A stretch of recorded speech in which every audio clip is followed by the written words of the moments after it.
ഒരു വിപ്ലവകരമായ നിയമത്തിന് കൂടി ഒരുങ്ങുകയാണ് യൂറോപ്യൻ ഫുട്ബോൾ. ചാമ്പ്യൻസ് ലീഗ് അടക്കമുള്ള യൂറോപ്യൻ ഫുട്ബോൾ ടൂർണമെന്റുകളിൽ നോക്കൌട്ട് മത്സരങ്ങൾ 2 പാദങ്ങളിലായാണല്ലോ ഒരുക്കാറുള്ളത്. എന്നിട്ടും നിശ്ചിത സമയത്തും മത്സരം സമനിലയിലാണെങ്കിൽ മത്സരം എക്സ്ട്രാ ടൈമിലേക്ക് നീളാറുണ്ട്.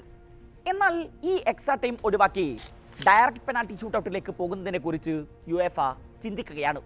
ഇതിലൂടെ യുഎഫ ലക്ഷ്യമിടുന്നത് പല കാര്യങ്ങളാണ്. ഓൾറെഡി മത്സരങ്ങളുടെ എണ്ണം വർദ്ധിക്കുന്നതിനെ തുടർന്നുള്ള പരാതികൾക്ക് അധികമായി വരുന്ന 30 മിനിറ്റുകൾ ഒഴിവാക്കിയല്ലോ എന്ന് മറുപടി പറയാം.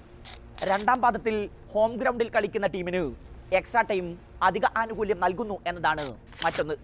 കൂടാതെ എക്സ്ട്രാ ടൈം വരുന്നത് TV ചാനലുകളുടെ ഷെഡ്യൂളിങ്ങിനെയും ബാധിക്കാറുണ്ട്. ഇതും ഒഴിവാക്കാം. എന്തായാലും ഈ വിഷയത്തിൽ അന്തിമ തീരുമാനം പുറത്തു വന്നിട്ടില്ല. ഫൈനൽ അടക്കമുള്ള മത്സരങ്ങളുടെ കാര്യവും തീരുമാനമായിട്ടില്ല.